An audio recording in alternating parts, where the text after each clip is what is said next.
Hi everyone, and welcome to the second of two forums which are introducing a new concept for YST Conservatory, which is that of the virtual consultant. This year we've set up a new system for engaging with international faculty or musical leaders, and where we might have in the past welcomed these people to be with us from some intensive sessions during the course of the year.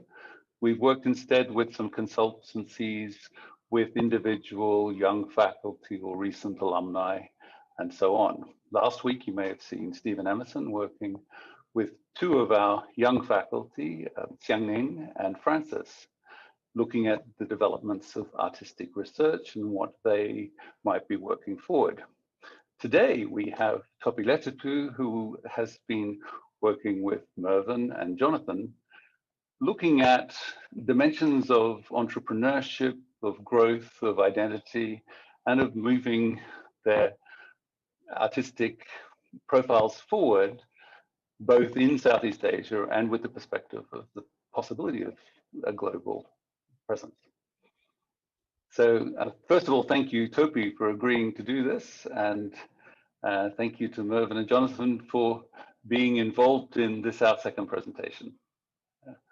Looking forward very much to you sharing your work and some of it on the way forward, on the way through, and perhaps at the end.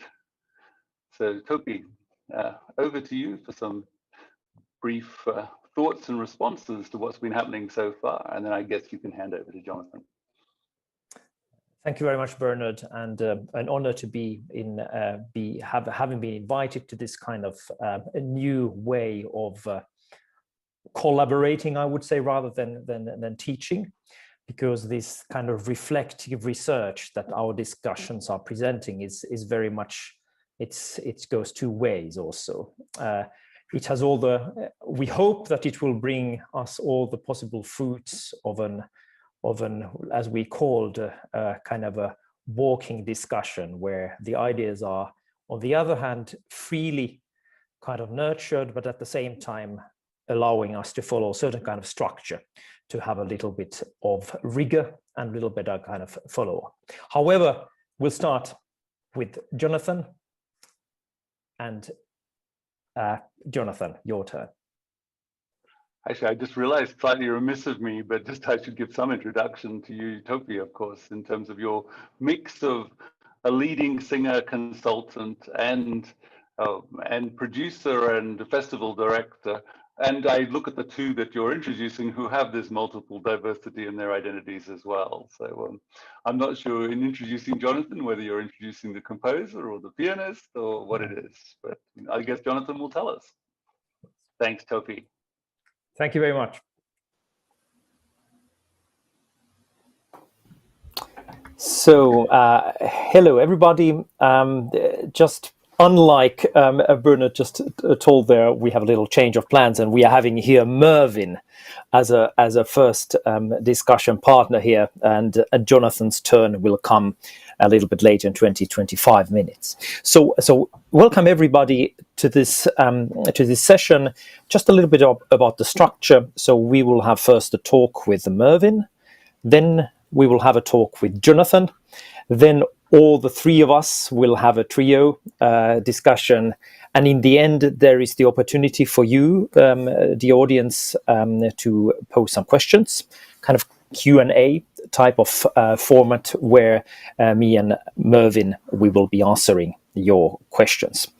And first of all, thank you very much for YST for this opportunity again to connect people even in these difficult pandemic times. So MERVIN, before we start, just a little clarification about what have been those themes that Bernard mentioned earlier in our talk. So we have been concentrating on four bigger themes. The first one is the musical philosophical foundations, kind of what are your references from where you create your art. So our discussion has been trying to enrich those references and those sources of knowledge and skills.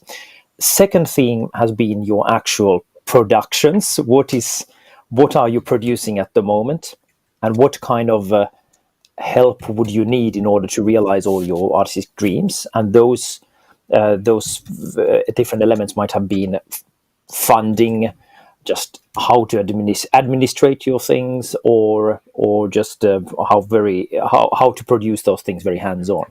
The third theme is about your future plans. So what is the direction you would like to take as an artist, as a human being, and how could we take the first steps towards that future? And the fourth theme is a very wide theme. It's life balance matters. So what kind of how do you what kind of daily life routines you should have, what type of people you should be surrounded with, and those types of very practical but still very important and influenceable features of your life. So those are our four themes. Let's start with the first one. So maybe a little bit background info would be nice to hear, Mervin, from you. So short CV about your musical philosophical foundations, especially the moments when you pivoted to another direction. Thank you. Thank you for the introduction, Topi. I think, firstly, I'm among many things. I'm a musician, and I'll start with my background. My background is that I am a violinist as well as a violist, and I have graduated from the YST Conservatory majoring in the viola. And soon after that, I had a moment where I pivoted to electronic music, where I became a music producer as well as an electronic sort of sound artist, and where I developed my own performing identity as Planeswalker as well. So that's sort of the rough, like, summarized version of it. Yes, that's very good. I very much always liked my first impression of you was always that on the other hand, you have a very large scope of understanding what can be an artist and what kind of tools, what kind of disciplines you can use. But at the same time, you bring some kind of a very knowledgeable rigor and discipline. Maybe it's part of your character, but part of also the very classical studies you have. So although your music has become, the scope of the music has come very large, you carry beautifully some elements from your past in everyday practice. That's a very beautiful thing. Was there something? What was the pivoting moment for you? When did you start to do electronic music? Was there some inspirational moment? So what was that moment? I think especially when I was like concentrating on my efforts as a viola player, I realized that I was searching for a sound, and that sound not necessarily needed to be in an existing repertoire or an existing composed piece, or even it didn't need to come from the viola itself. So I started asking myself questions like, what if I took the sound of the viola and I broke it down somehow and try and combine that sound, that acoustic performed sound, with a different kind of sound, with a synthetic kind of sound, with an electronic kind of sound, and what would these combinations bring about? So I realized that my sort of, if we are talking about like philosophical foundations, I think what I found myself going for was different combinations that I have not thought of before, and trying to play them out and place them side by side together, and to see what comes up from this synthesized elements of it all. And soon after, I realized that the essence of what I was searching for didn't only lie in the viola and in classical music, and I realized that I could draw from inspirations and from techniques from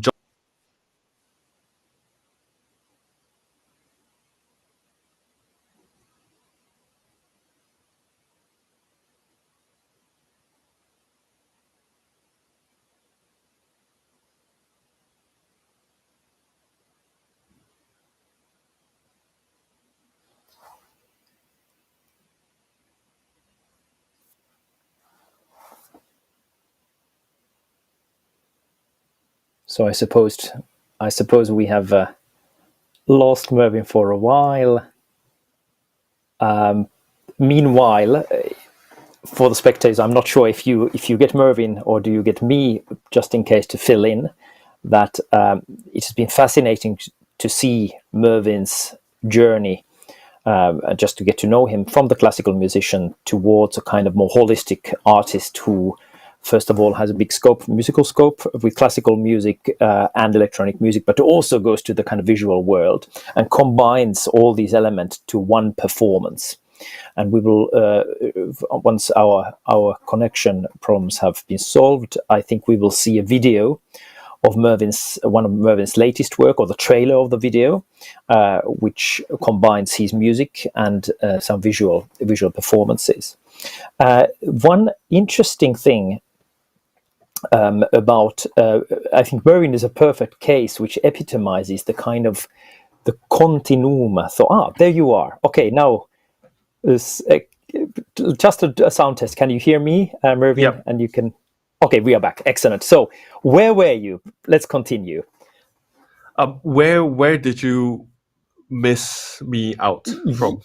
Yes. So maybe you can maybe let's switch immediately to another question about your visual practice, the visual practice, and maybe what was the moment when, because you talked beautifully how you went from classical music and you became interested in electronic music. You thought that viola is not enough for you. So what about the transition to the visual artistic world? When did that happen, or what was the inspiring moment for that? I think in searching for the essence of what I was searching for outside the viola, I came to realize that it's a holistic experience that I'm trying to search for, to share with my audience. So I soon realized that I couldn't just think of the sound world, but I needed to think of physically as a performer. How am I performing on stage? How am I inhabiting the stage as a physical being?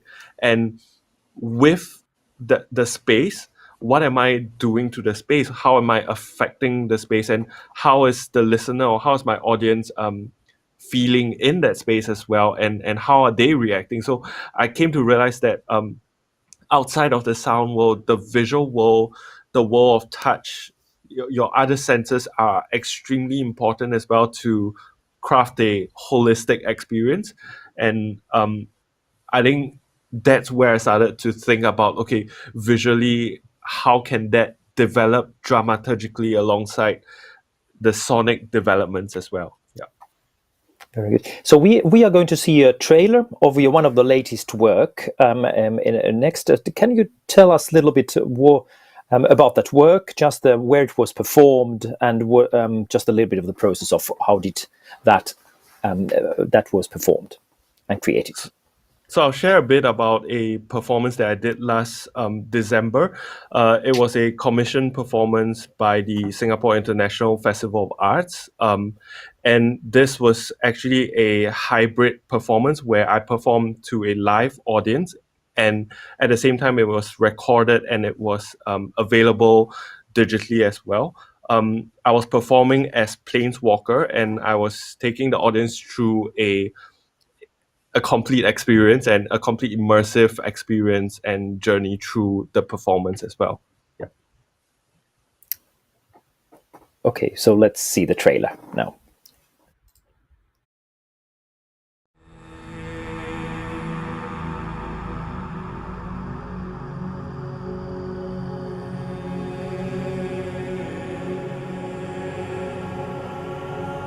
I think Planeswalker as a musician has this uncanny ability to build worlds through sound. It's truly like an out of this body experience, and really the future of like experiencing music.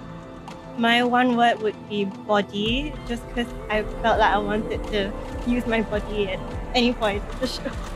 When are you ever going to get an opportunity to travel beyond, the physical space that you're confined to at the moment? If you're watching it online or at home, if any way that you could make convert the space and partake in it as though you were physically present with other bodies and Mervin's body as well. So like making the experience your own, even if you're watching it online, could be a real treat as well. It's a really almost spiritual experience. Really like you're an entity. There we go. Hey.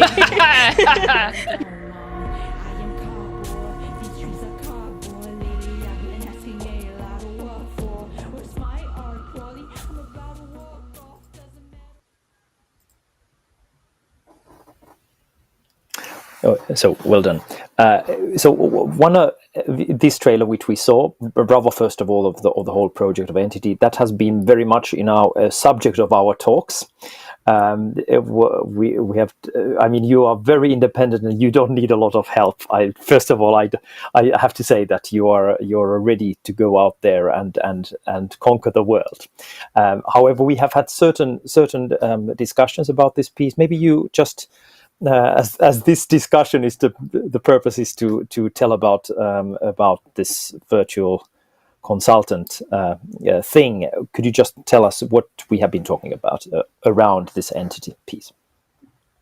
I think we've talked a lot about it. It has been such a long time since our discussion, and I don't really realize it. But now that we're talking about it, I realize that when we first talked about this show, it was back in November, early November even, and it was right in the middle when I was still developing this project with my team, and I think our discussions led to a lot of how to think about calibrating the performance in a dramaturgical way that made sense as a whole, as a product, and also how to synergize the efforts across. I mean, if we are talking about like the business and the marketing side of this project, so what does this project mean for Planeswalker, for myself, and what does this project mean for SIFA and the Singapore art scene in general, and how do I take this further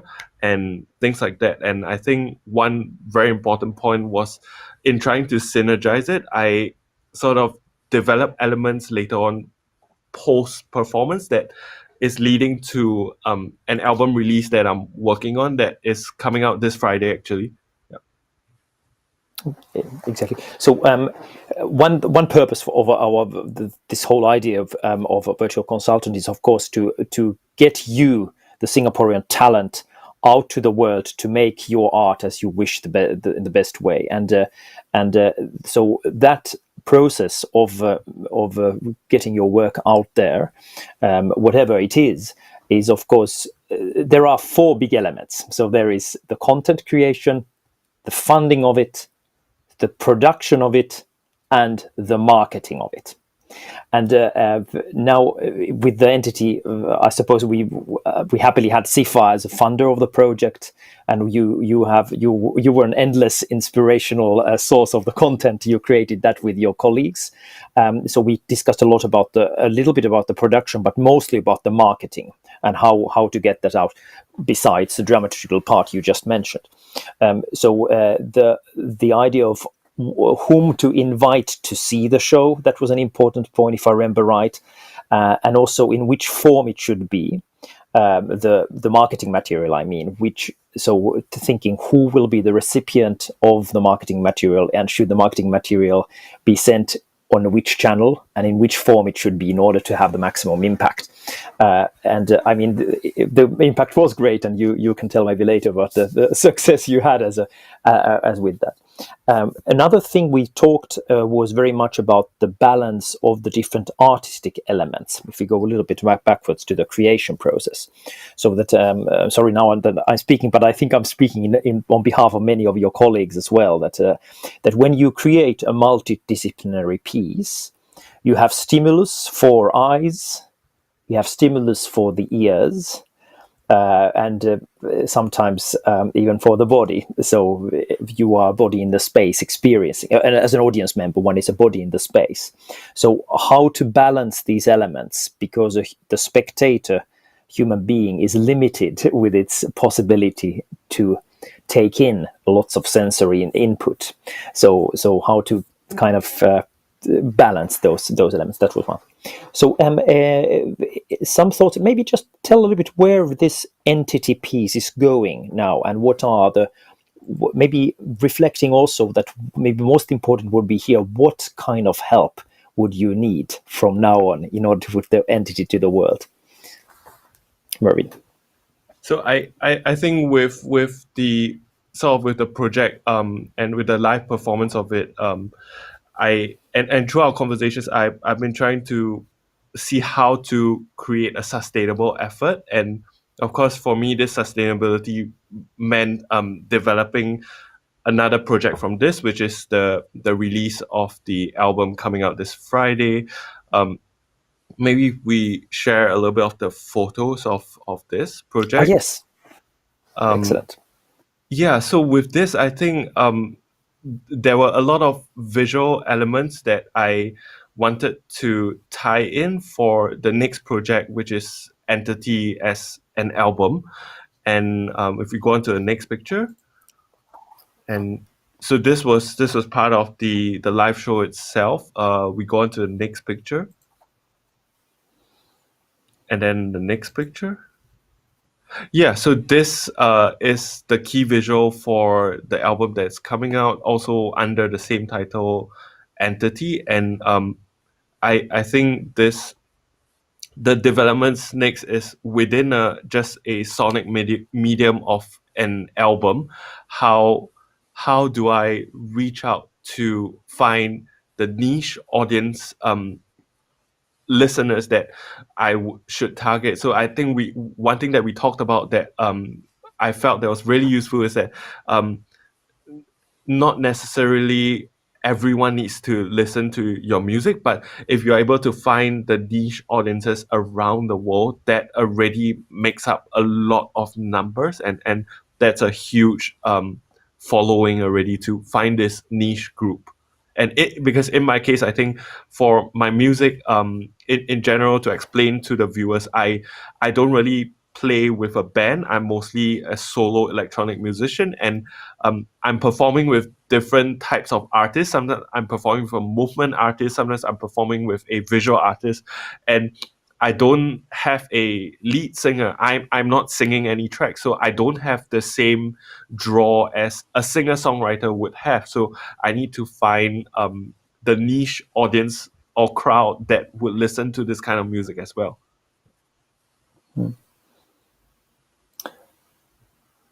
Very, very, very beautiful. Now, maybe this is, I think, Mervin, you are very encouraging examples for many other emerging artists in the way that the content you create, it's kind of intellectual property, and you are the creator of that intellectual property, and you're a good example, an encouraging example in the way that from your creation there are many different types of IPs you create. Actually, there are kind of, in a very commercial terms, there are many products you can sell. So on the other hand, you have the live show that can tour, and we are trying to think where could it tour in our next talks, and then you have your EP, or kind of only the sound content, and which has its own market. And then you have a kind of a combination of these two also to be kind of sold, if I may use that commercial word. So I think there you are a really good example of kind of being a global artist. You talked about the niche audience. We talked a lot about that as well. And I think the important notion here is that, okay, the niche audience might be small locally, but because of the new digital means, that niche audience, when you combine all the niche audiences of all the countries, it becomes actually quite big. So one can find, even as a niche audience artist, a big public. Any further thoughts about because now we have shifted from the philosophical foundations to the actual productions, to the future productions. So any other thoughts about your future steps? What's next on your table in order to promote these works?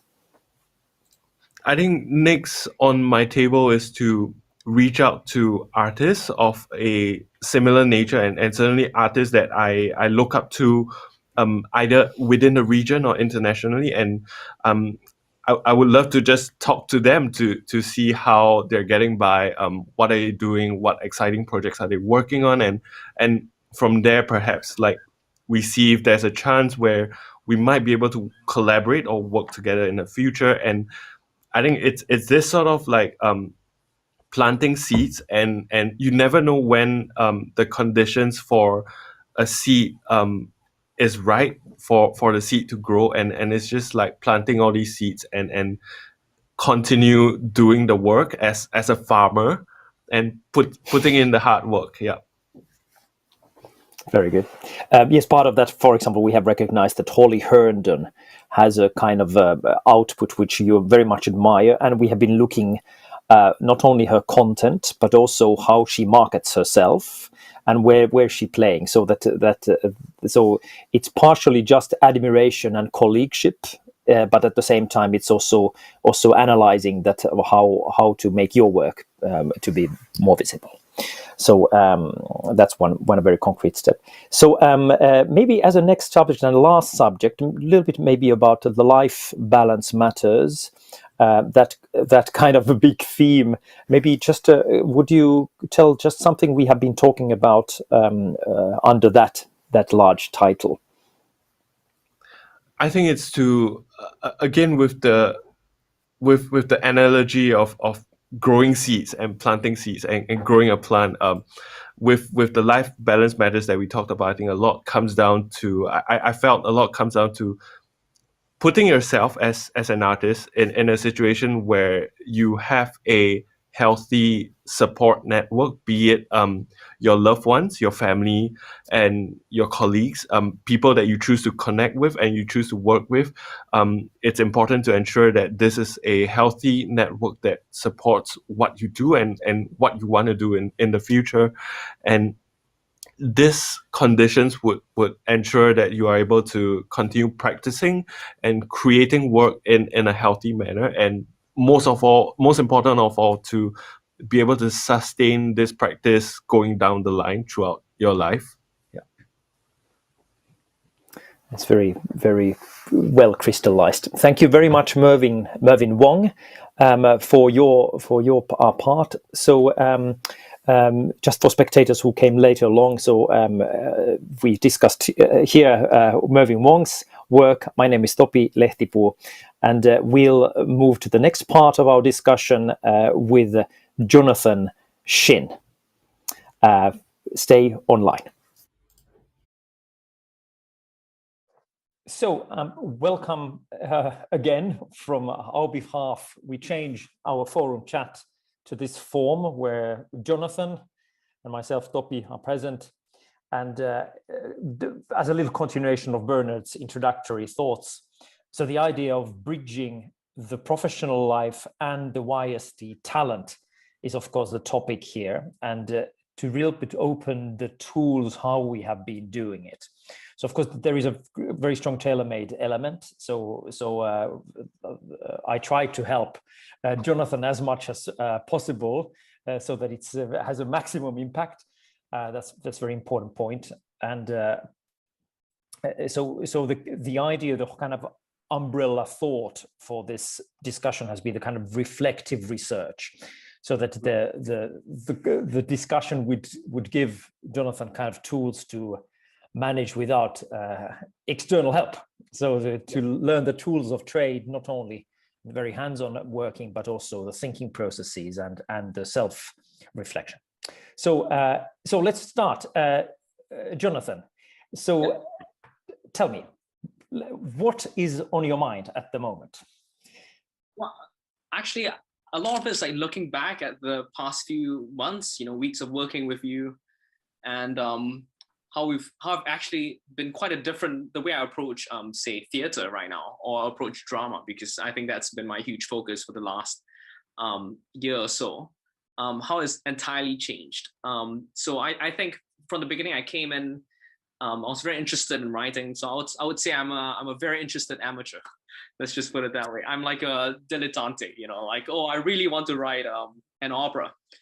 So I, before we talked, I had previously written like these 3 little chamber operas, chamber operettas, but I don't think I really understood just the elements, what was involved. And then having your expertise, actually having your expertise on the stage, and expertise like managing, and like the experience that of course I didn't have, helped incredibly, just having those eyes. And the big thing, and so I can say there's a before Topi and after Topi sort of process of how I approach. So before I blush, so just maybe a few words a little bit. How did you kind of come to this point? Just tell very, very shortly, just for the audience who don't know you. So what is your background? What was your introduction to the music? And just very quickly, some thoughts. What was your path up to be a composer? Right. So started as a pianist when I was a kid, Asian kids, 4 years old, with piano, and then all the way I was a concert pianist basically, and I did a lot of performing, a lot of chamber playing, a lot of I think what really helped was actually knocking on everyone's doors to sight read stuff with people. I think that actually really helped a lot, having thick skin and going like, it's okay, I'm gonna go there and have fun, and that's when I realized I didn't really like In the Myth. But anyway, that's not the point.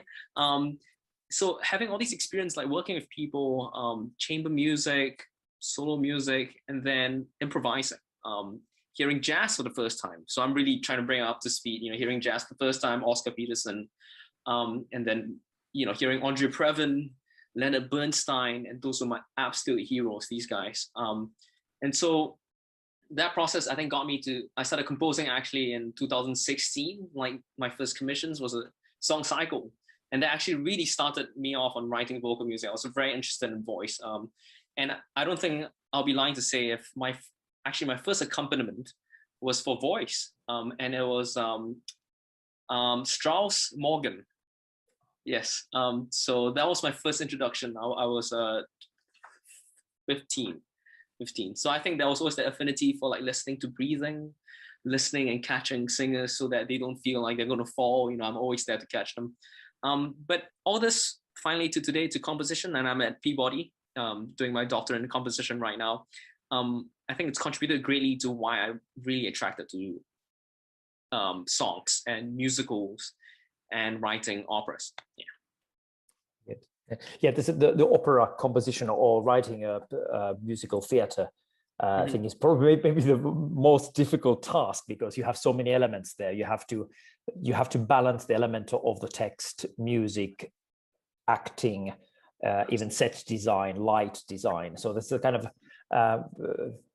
it was fascinating also for me, because I'm self-reflecting as well, to understand and to slice that in analytical to all the parts and discuss about all those parts. So what's your moment what is your really the actual thing where you try to, before we go talking about certain projects really precisely, what are the things you are really trying to learn at the moment? What is the really in very concrete, very, very pragmatic way?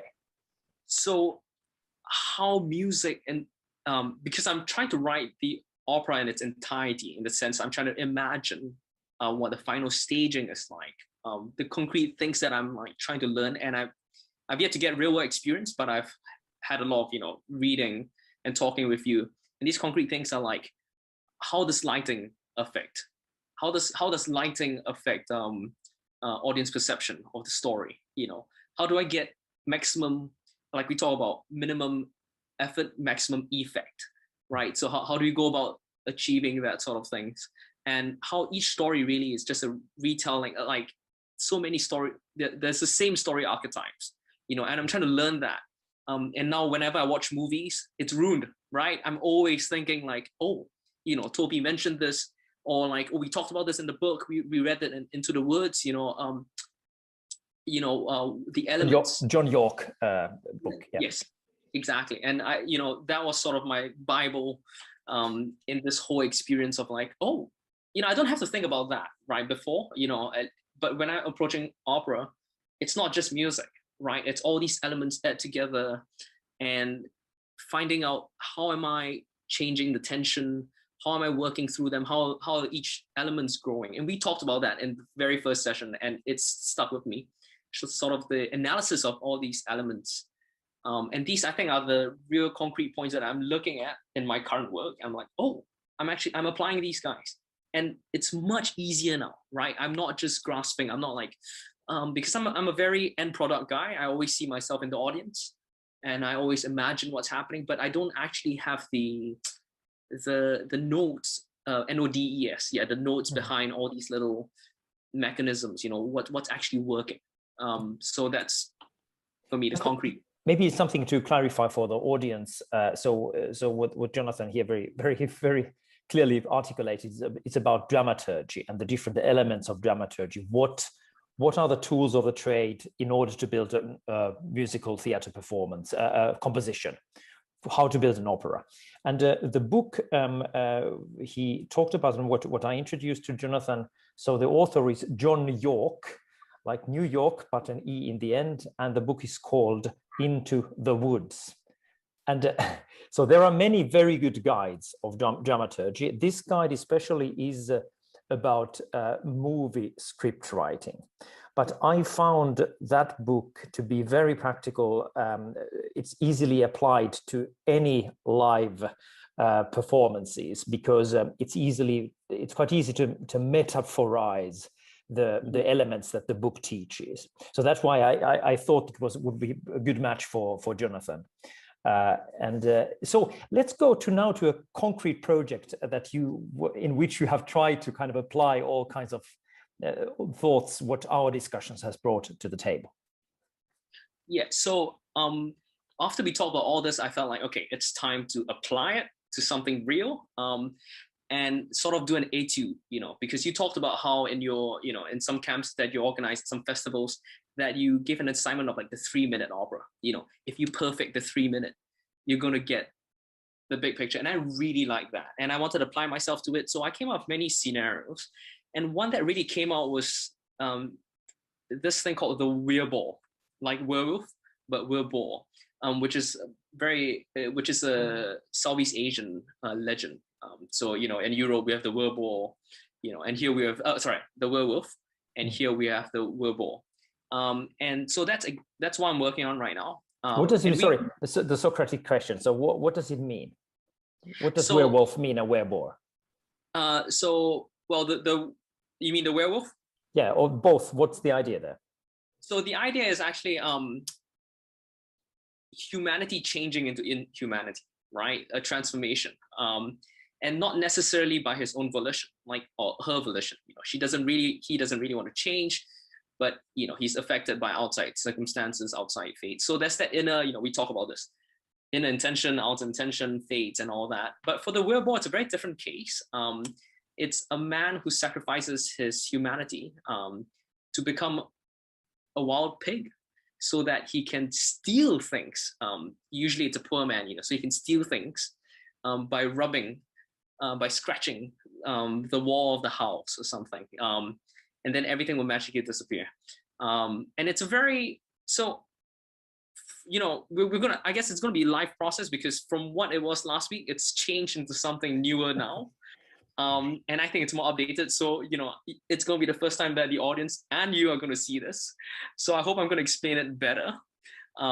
Sorry for the surprise. But I think that actually sums up how we've been working, because every week we bring something new. It's been building, and I think it's great. So actually, I could show you some stuff. If it's okay, I present a little bit. Please. I'm going to share. So firstly, this is the cover page this is how the cover page looks like right here. Do you see it? Yes. So the Wild Boar, it's written, well, more accurately, the story is based on my friend and I wrote it, Mr. Adrian Tan and I wrote it, and the music is going to be me. All this is just all, hypothetical. But here's a little bit of the story. Let me stop this. So I'm going to try to present this as best as I can. Here you go. Okay, can you see this? Yes. Okay, I'm going to try clicking. Let's see. Present. Okay, so the Werewolf, and thank you to Getty Images for lending me an etching of this. I wanted something Dürer-esque. This is the closest I could get to. So here you go. The werewolf is inspired by two things. One is the recent spate of attacks by wild boars on Singaporeans. So that was very funny to me.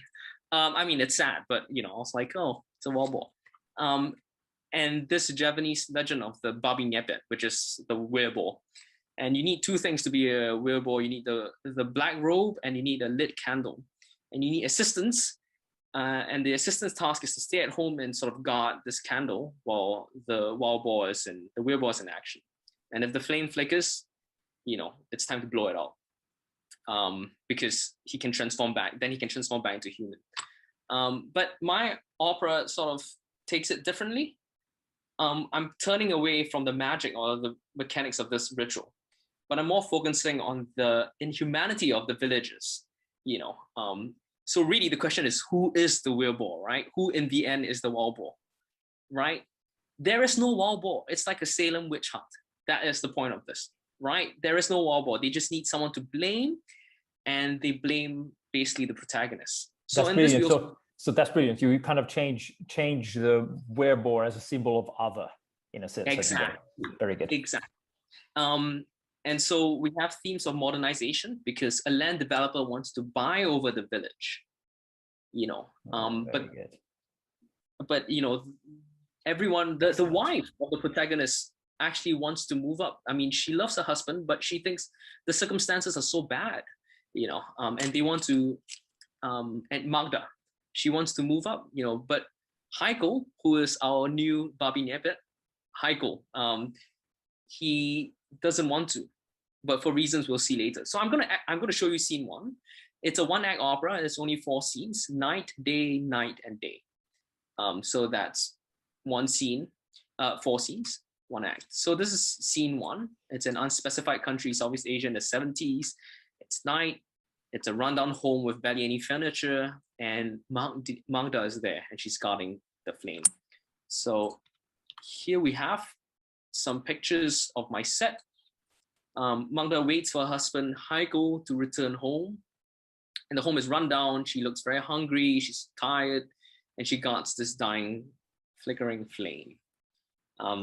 So am I moving too? Is that okay? Is the pace I'm moving at okay? No, it's good because the spectator can always pause and read in peace. So we can be quite fast. That's fine. God, yeah, it's a very rundown set. Very rundown. It's very bare. She says, "Who's there?" Right. So we have a sort of. I'm gonna try playing it. So there's.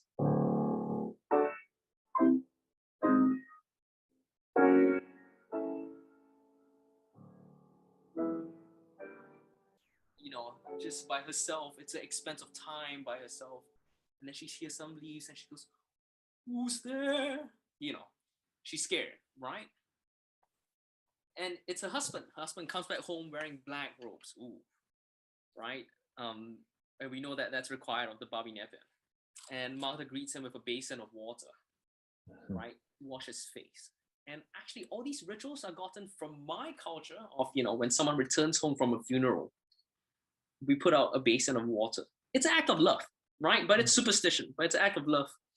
He washes his face, and Magda tells him that she saw the land developer today, and that there have been talks that the land will be sold. The village will be sold for a bountiful sum for the land.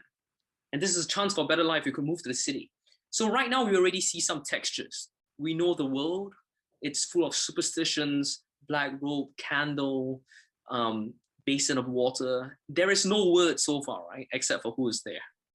And he comes back home and we see the love between them. We see the love between them. Now, Heiko says, "No, we will hear none of this. We must stay." He's like, he's strong, he's big, all right? But the problem is he looks very unkempt and he's very boorish and he's rude, but he still loves Magda. We'll see that in the dramaturgy. Mm-hmm. And he sings, I'm going to try improvising this. I don't have the music yet. He's like, "Mother's here, mother lies here, mother's lies cool in the ground. If we leave, she cannot find us. Stay, mother, stay. And mother is here, we must be near. where she is, I must be near. And I think, and so we know that he's visited mom's grave. He's just come back, or later we find out. And she's like, but Heiko, under our circumstances, and you know, she pleads with Heiko. She's hungry. They're both hungry. It's not enough. You know, she can't eat. She clings on to him, but he's, you know, big. You know, he's like Lenny from Mice and Men, of Mice and Men. He doesn't know his actions. He hits her, and it's bad. Why? It's the first time he's hurt her, right? And then boom, because of his impetuousness, he takes a hammer to his hand. This is the hand that hit you. Okay, very good. Right? It's very violent, right? And she cries for his injury and then bandages him. So we end scene. So she's crying. So we get a very complex character, because how can, after he hits her, how can she still love him? And so all these will be fleshed out in the plot and the music, and then she bandages him. So that's how we end the scene. So later on, we see that the injured hand is used to indict him, because the neighbor says that she saw a wild boar with a limping leg, you know, and many other things, many other layers. But that's all I can, I mean, I have the entire plot here. So, but I'm only going to share scene one with you. So you use the injured hand as an inciting incident later. Yes. Very yes. good. So it just come to back to John Yorke's book, that, you know, the idea of you have to create a protagonist or protagonists, maybe the main protagonist, and then you don't have to. But now we follow that book just for learning rules of dramaturgy as well, as one route to that bliss of making an dramaturgically interesting story. So you create a protagonist who has antagonist forces. And the kind of the whole piece, good dramaturgical structure would be that there is a kind of struggle between those the protagonist and the antagonist forces, which can be within the protagonist. So and then you need other characters. You need an inciting incident in order to create tension. You create a crisis. You reach a climax, you get a resolution. And the inciting incident, what we talked about in this case, leads probably to a crisis or climax. Let's see where you're up to.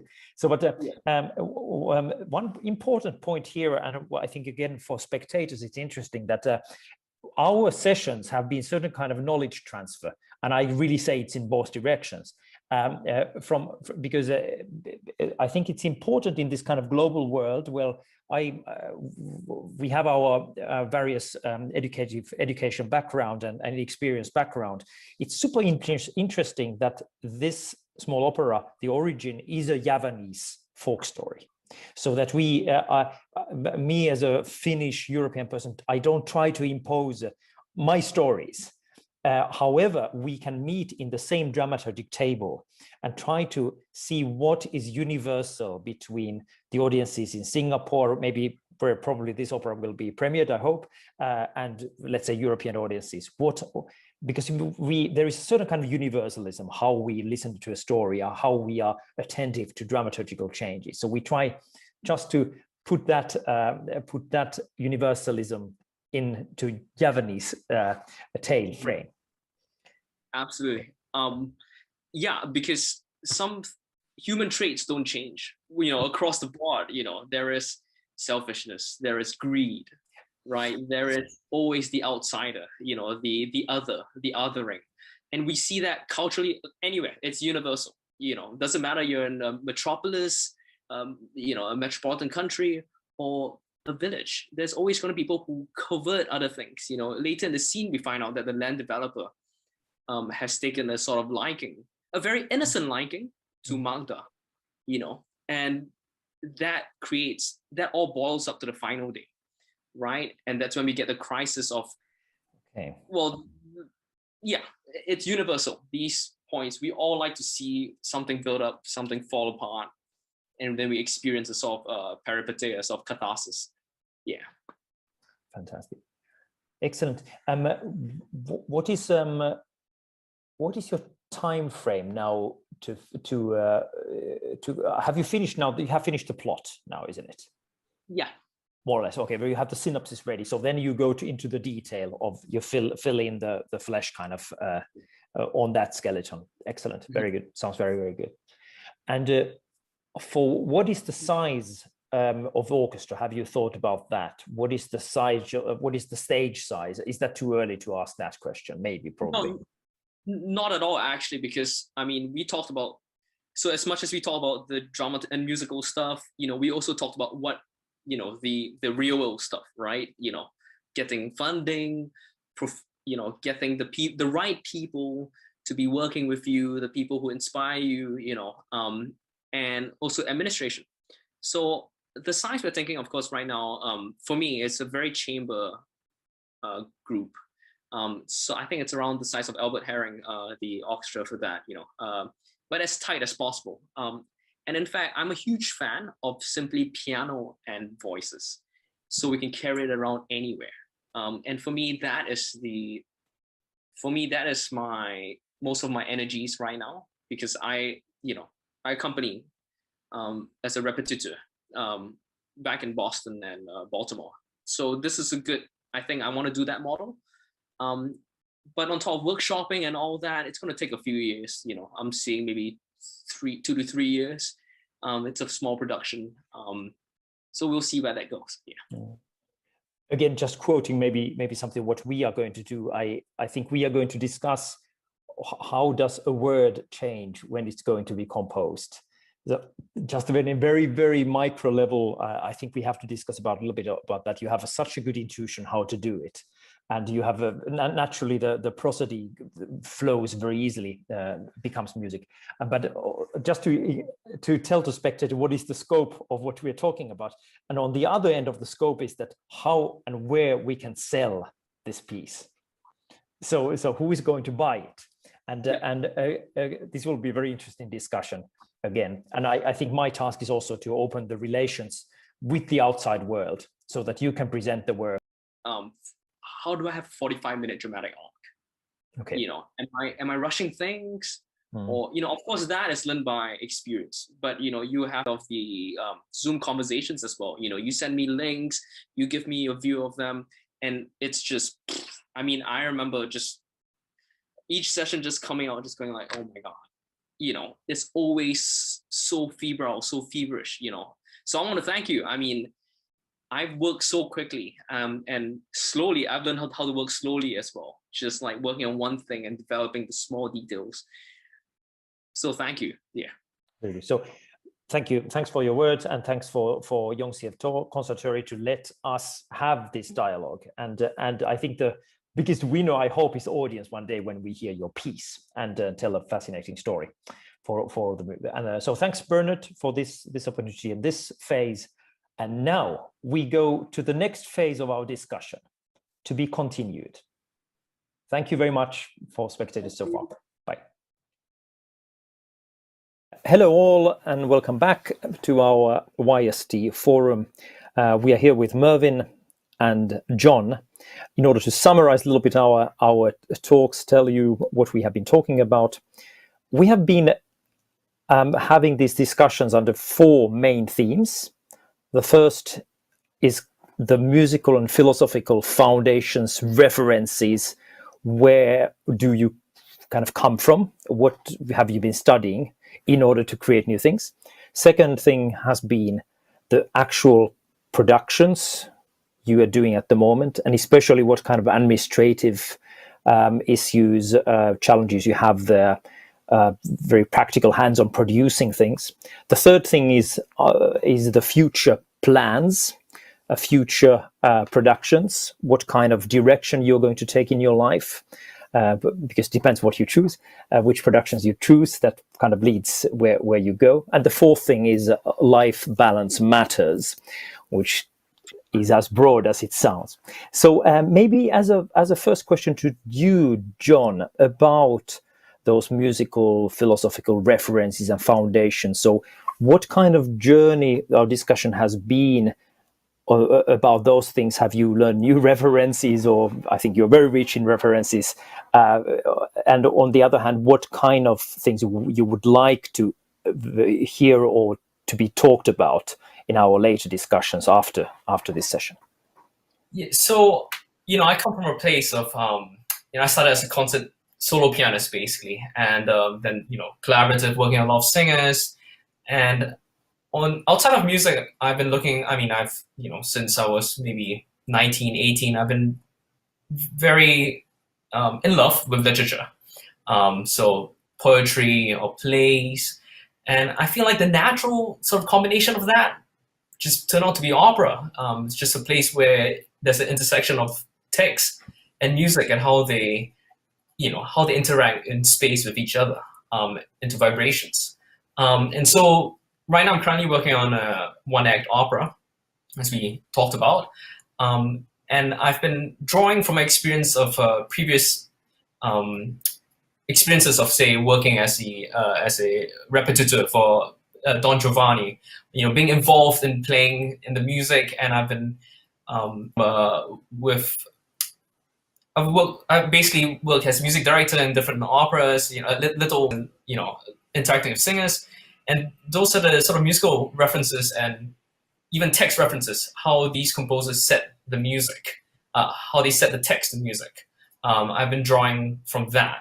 And actually going forward, I've realized, gosh, how much I've been lacking in, say, the true understanding of the dramaturgical part away from music, right? How we do the how does plot evolve, say, for example, or how does lighting evolve, how does costume evolve, and what are the really fine details of plot, we talked about drawing references from John Yorke's Into the Woods. And for me, that's been huge. That's been absolutely huge. And so I would say that's been like my evolving process from just, playing and like listening to actually reading about in depth into these, the philosophies within the art itself. Yeah. Yeah. Thank you, John. And how about Mervin? What about your journey and your future wishes about musical philosophical references? Yeah, I think for myself, I think not unlike John, I started out in the classical world, and in fact, when or during the times where I was still like prominently playing the viola, I think I collaborated once or twice with John as well, and we played a few things from chamber music to sonatas. I remember that time nostalgically and fondly so, because it has affected me till today. And I think although I'm pursuing a path as a electronic musician and then a performer that is sort of based in the more contemporary and electronic realm, but I still bring a lot of references along with me, either consciously or subconsciously, because this I think what we talked about is that this has been part of my training and my upbringing as a traditional, like, sort of classical musician, and I can't run away from it. In fact, it just follows me no matter which realm I go to, be it in the visual realm or the electronic music realm. And I think one thing that we talked about during our sessions a lot is the idea of dramaturgy, and it also in relation to what John experienced, I too experienced an epiphany with I think seeing clearer and more efficiently how to weave the dramaturgical elements of what I'm doing, whether is it composing a song, composing a piece, or performing a work, or even thinking about how am I performing it, and how do I relate to it in this way and that way, and how do I structure a performance, or how do I structure an experience. And it doesn't have to be a performance, it could be an installation, it could be a other form of experience, and that has I think that has helped me see clearer and better how to be more methodological about it in a way. Yeah. Very good.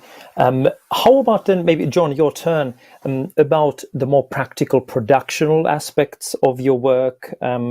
What kind of journey our discussions have been in terms of marketing yourself or organizing your work, or even funding your work? And then what are the things you would like to still to talk about in the future? So one huge thing I realized is that, well, I can't escape marketing, right? Because that's a huge part of promoting you can create a good work, but if you don't put in the effort to, put it out there, reach as many people as possible, you're letting yourself down. You're not really letting anyone else down, you're letting yourself down because you've already done all the work. Next thing I learned is that you can't do everything alone. Surprise! So you gotta you gotta surround yourself with the best people. I think that's huge. You've got to find the best people for the best fit the best people in the jobs, and delegate. So I know my weaknesses. I'm not the best at administration. So I know I have to get people to fulfill that part of it. And thanks to you, we've talked about. I've actually met your colleagues, some of your colleagues, and your ex-colleagues, and we've talked about. And from that process, I've learned much better about how the artist world works, and in terms of bookings and all this sort of things and promotions. So these are very real things these are real practical things that are outside of our magic music making. So there's the art, and then there's the putting the art out there that requires all these brass tacks. Yeah. And Mervin? I think I Mervin, completely agree with. Yeah, I completely agree with what John just said. And for me, I feel like it's the magic time. The magic time is 10% or even less, and 90% is the effort into thinking of yourself as a business, as a product. And I realized that the more you want to be an artist, the more you want to relish in your art or music making or performance or whatever it is creatively that you do, the harder that you have to work to set the infrastructures in place, be it hiring people or getting systems up yourself, finding the right agents, finding the right managers, setting these infrastructures in place in order to allow you to perform at your best and do what you love most. So it's really a chicken or egg journey, and more I find myself having to think of what I do creatively as a product that I'm selling, and then how do I sell this product, how do I talk about this product, how do I get people to listen about this product, and how do I get it out there. Very nice, very good. Maybe just turning the tables a little bit here, maybe Mervin, your turn maybe now, to just a little question about, maybe we forget now the future because we don't have the crystal ball, but we have to hope that these discussions lead to, and I'm very sure in case of you both, leads to very fulfilling future that you can become yourselves fully. But something about the life balance matters, and what we've been talking about, what kind of journey that subject and that theme has been. Any thoughts you would like to share, Mervin, about life balance matters? Well, I think one thing is that it's extremely difficult. I would say what we're all doing as creative people, as artistic people, it's an extremely difficult path. And more and more it especially after our talks as well, I've realized that you really need to, other than being disciplined, it's very important to have balance in your life so that you can once again create the infrastructure to support what you're doing creatively, because what we do as performers or as creators or producers, it takes a toll on us quite a bit, and it's very useful to think of an opposite to try and balance these things, whether it be like we create a support network of our friends or even teammates that can help us to balance these out. Yeah. Absolutely. And John? Yeah, I think I've been pretty lucky in feeling like, oh, this work, I forget sometimes it's work. Sometimes I do a collaboration and then I'm like, oh, I got paid for it, but I was having fun, so I was like, and if music gets too tiring, I always have books to go to, or chat up friends. And I've been feeling in this aspect particularly fortunate, just because I know that I can't get too much with my work. Otherwise, I won't be able to think, and I know I work best in the morning. So there's this sort of habit that there's this habit that I run with, this groove that I run with every day. And yeah, if I go away from the groove, then I start to fall sick. And that's when I know that I've not been sticking to the groove. So, yeah. Yeah, very good, very good.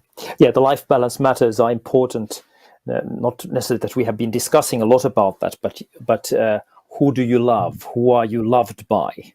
Not only the work aspect, but who are the people around you, and do they make your life better in certain ways? We know about artists' balance. Sometimes you need a little bit of pain in order to tell something about. So it's not always that every part of life has to be perfect and beautiful. That's also one kind of the nature of life. But at the same time, to have those processes of thinking and consciousness that so many things around us affect us greatly, in order to make us better human beings and make us better artists. So maybe we'll talk about those things also a little bit later. Up to your discretion. So now maybe your turn. Maybe to challenge a little bit each other. Maybe as a last question of the session. Maybe you go, John, first. Would you like to ask something from Mervin? Yeah, about our sessions? Yeah, I know you're incredibly busy musician, and I'm loving the work that you do. I see it on Facebook, Instagram, and it's amazing. I can see you're obviously putting into practice what you've learned. And I'm just wondering if there is a sort of before and after, like after interacting and after these sessions with our amazing mentor Topi, do you feel a different approach in how you different at least method in approaching your day?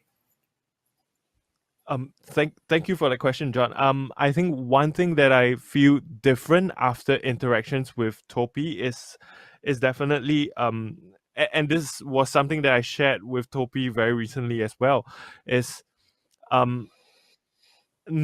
now I can really see very, very clearly how to take the steps to get where I want to get, creatively and artistically.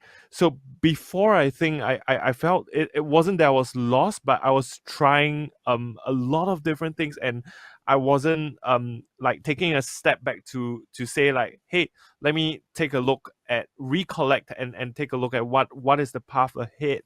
And I didn't know what that path was, but I think now what Topi has helped me a lot in realizing or seeing is that, firstly, I think concretely, like the world, although very large physically, is actually very interconnected with technology, and especially I think during these times, a lot of interactions happen over like the internet, and it actually brings us closer. And it the one thing that I've realized is that artistic networks or creative networks are actually very, very sort of cellular and sort of like synergistic with each other. And to get to where you want, it's maybe perhaps shifting your network and crossing different bridges to other networks to get where you want. So let's say if you want to be able to perform in a certain platform, or you want to perform in a certain festival, perhaps it's trying to shift your network such that you are able to bridge that across and get where you want to get. Brilliant. How about beautiful answer. So Mervin, any question to John? Yeah, my question to John would be, I always considered you, even until today, like the ideal version of the romantic man in the 21st century. And I wonder, how has your interactions with Topi changed your mindset about or influence your mindset about how to approach your practice artistically? Yeah, I would actually say the same thing. Having the sort of concrete, having clear, defined things that you must do, you can do, makes it.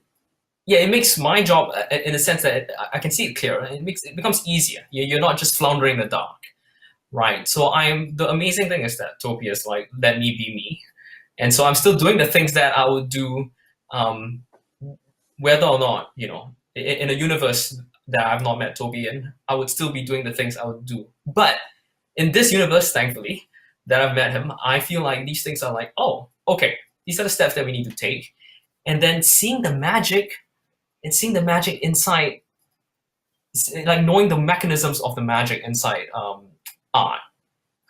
That just blew my mind. That absolutely blew my mind. Like, oh, this is how you break down a scene, right? How a simple, say, a candle in the dark, how that could grow into something either very beautiful or horrendous, or again, the whole minimum effort, maximum effect. So again, thank you. I feel like I'm still in that whole heady romanticness of like living and of life. I love every minute. But right now I just feel like my blade is sharper. As in my artistic blade is much sharper, and I feel like, oh, I know what I'm working on. Yeah. Thank you, guys. You're very, very, very generous, very nice. Thank you. Now, before we go to the audience question Q&A, questions and answers, just would like to now collectively thank Bernard and YST, the Dean Bernard Lansky, for offering this opportunity of this, I would say, on the other hand, unconventional way of tutoring, mentoring, but at the same time, very much with the spirit of hundreds of years of education, where the dialogue has been a very powerful tool of education. So thank you for the possibility, and I think the joy I suppose we are all experiencing here kind of proves that it has been a good choice. Now, thank you for that, and we say now bye to Jonathan, and with Mervin we are going to the next phase of answering audience your questions. And thank you for being up with us so far. So bye, John, and audience, your turn.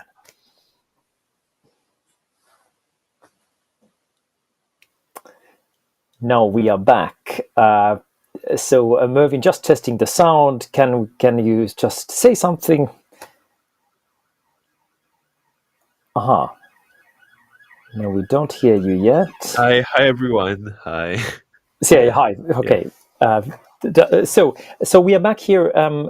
As if I understand right, there is a bit Zoom fatigue at the moment. So there are no audience questions. And maybe just a few words from you, maybe Mervin. Just how did it look like to see yourself retrospectively on this? Would you still agree what you have said in many cases? Any immediate impressions or reactions to what you just heard? For example, the last bit, the trio part of our discussion. Yeah, it's an interesting thing to have a fragmented experience of it and now watching it back again.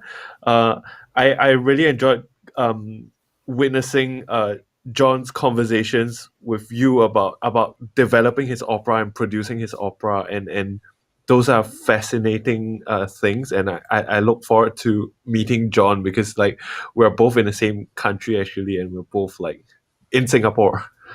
Yeah. How did you find the conversation so far? Yeah, so it's of course our discussions, as you know, even only our discussions have ranged. We have covered so many subjects, and it's just kind of glimpse of it. But I hope that the spectators get some kind of idea what we have been doing. And I think it's important also to tell that there are 3 other persons with whom we have been arranging these discussions, this method of virtual consultancy has it's very multifaceted, even not only with one person, but it's fivefold multifaceted, so 5 different lines of discussion. So maybe we can wrap up here, and just again, just thanks also for the technical team for having organized this. Howard, Ishian, JJ, fell in. So thank you all for having organized that, and thank you for YST Conservatory for these talks. Thank you, Mervin, and from distance, thank you, Jonathan Shin, for the discussions. Looking very much forward to meeting you live next time. So thanks all, and bye-bye. Thank you, Topi. Thank you, everyone.